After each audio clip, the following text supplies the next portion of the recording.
আসসালামু আলাইকুম রহমতুল্লাহ। ট্রান্সফর্মার কোয়ালিটিটা দেখেন, একদম 100% তামা। এগুলা ট্রান্সফর্মার 10 বছর ইনশাল্লাহ কিছু হবে না। আর এটা হচ্ছে আপনার 9.5। এটা আপনার চার্জিংটা যখন আপনি ব্যাটারি ফুল চার্জ দিব, অটোমেটিক আইসোলেশন মোডে চলে যাইব।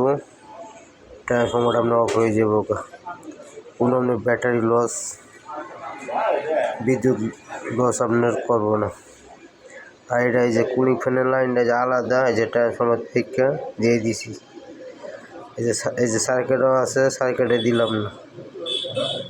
একটা কুলিং ফ্যান একটা আইপিএসের জন্য একটা আপনার গুরুত্বপূর্ণ জিনিস। এই যে আপনার ব্যাটারিটা হইতেছে চার্জ। এই যে এমনি উপরে একটা 13.8 এম্পিয়ার আছে, আপনি 20 এম্পিয়ারে হইতেছে চার্জ। ব্যাটারি ভোল্টেজ খাইতেছে আপনার এসি কারেন্টের ভোল্টেজ করাইতেছে, এটা আপনার 250 ওয়াট। এটা আপনার লো ভোল্টেজও সুন্দরী চার্জ। এগুলো একদম পল্লী এলাকার নাকি একদম পারফেক্ট। এর পল্লী এলাকার বিদ্যুৎ লাইন কম থাকে, বেশি থাকে, ঝামেলা করে। আর আমি যে ডিএসপি সাইনঅ্যাপ এইগুলো আছে, ডিএসপি সাইনঅ্যাপ দেওয়া গেছে আপনার বিদ্যুৎ যেটা একটু কম থাকে, বেশি থাকে, এই জায়গায় একটু ঝামেলাও।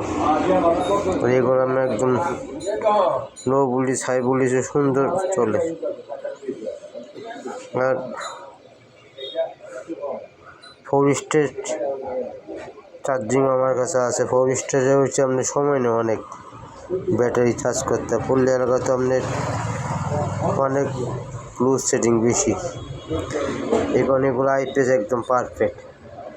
এই যে আপনি 20 এম্পিয়ার আছে চার্জিং, এই যে আপনি 20-এর উপরে আছে। এই যে আপনি 13-9 হয়ে গেছে, 14 2 হইলে 2 মিলানো যা, 6 মিলানো যা, 4 মিলানো যা। মানে এটা মিলানো হয়েছে আমাদের ফেরাট ব্যাটারির জন্য। আর আমি যদি টিউবলার ব্যাটারি যদি মিলাই, তাহলে মিলাই আপনি 14.6। এই আইপিএসগুলো নিতে পারেন, একদম 100% তামা। সিলিকন কোট দিয়ে আপনার চায়না বার্নিশ ব্যবহার হয়েছে। এ হয়েছে মালের কোয়ালিটি। আপনার মসপেট আছে, এ পাশে 5টা, এ পাশে 5টা, অরিজিনাল 3200 5 দিয়ে করা। ঠিক আছে। আসসালামু আলাইকুম রহমতুল্লাহ।